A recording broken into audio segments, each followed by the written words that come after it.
My name is Marco Rodriguez. I'm a police officer and have been for a good 7 years. During my time in the force, I'd seen some pretty fucked up shit to say the least. Crazed druggies, abusive parents, and quite a few suicide attempts. But none of those could ever hope to compare to an emergency call I'd taken last month. I now abhor taking emergency calls, not because of the overworried people calling about every little squeak in their house, the noise complaints, or even the occasional prank call, though those can get pretty annoying. No, the worst thing about taking an emergency call is knowing that I had to sit on the other side of a phone, and no matter how much I hoped or how fast a squad car could get there, I had absolutely no power over the situation. The following is, unfortunately, this situation. The day was like any other, monotonous in its predictability. It was a Wednesday night, and the end of my shift was still a ways off. Don't get me wrong, I love being a police officer, but I didn't sign up to be a secretary.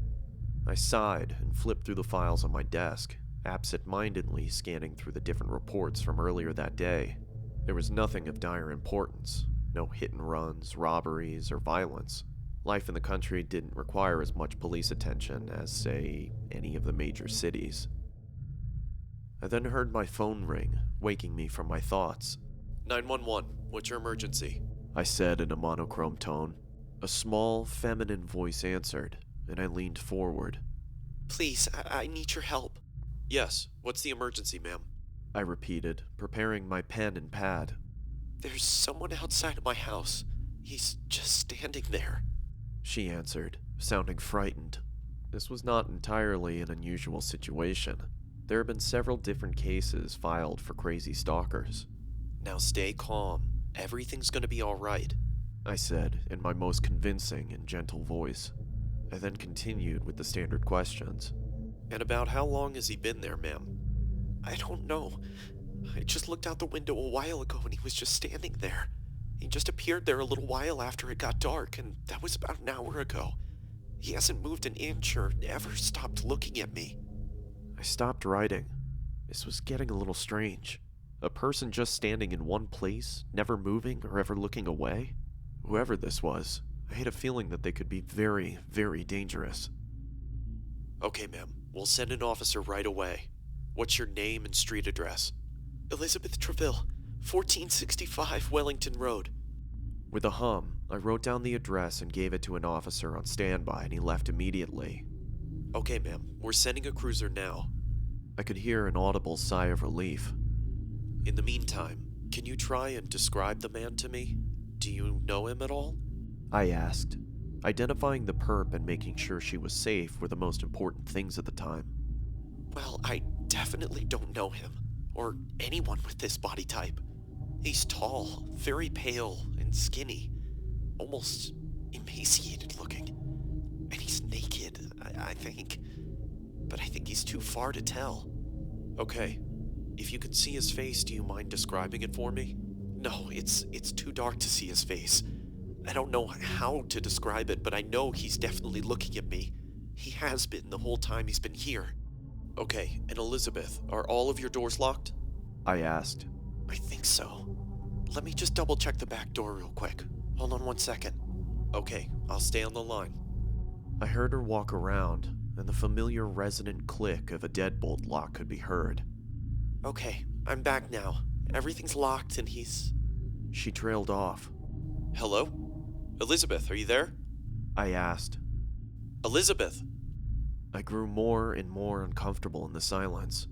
The quiet seemed to last forever until she spoke again in a more hushed tone than before. He's closer now. Before he was just at the edge of my woods, 10 yards away, but now he's only half that.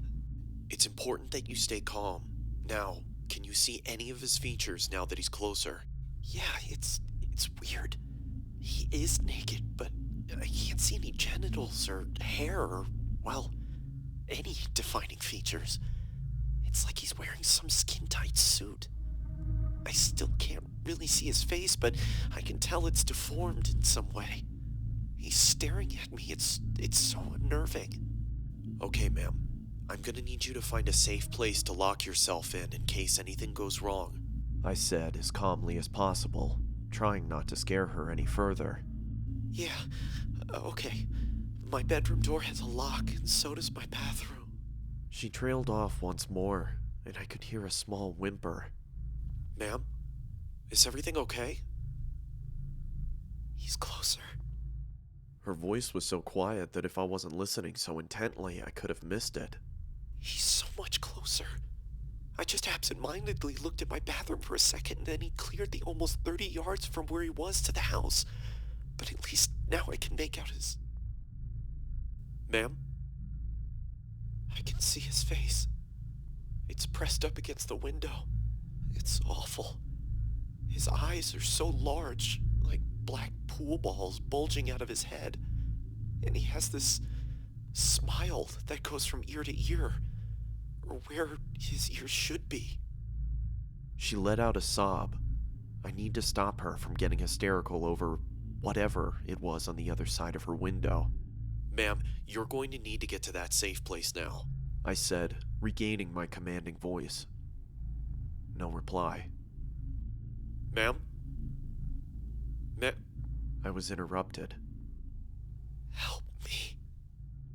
Her voice begged through the speaker of the phone, and was soon followed by the sound of breaking glass. The phone clattered onto the floor with the clack of hollow plastic. She let out a long shriek and said various pleas, begging to let her go, but to no avail. Her screams trailed off, sounding more distant every second, until eventually I couldn't hear her anymore. Nothing but silence followed, and time seemed to slow to a crawl. I had no idea how long I sat there waiting for something. Anything. I didn't realize how tightly I was holding onto the phone, not until I heard the sirens of a police car, and hung up. That was the squad car that I had sent out not 15 minutes ago.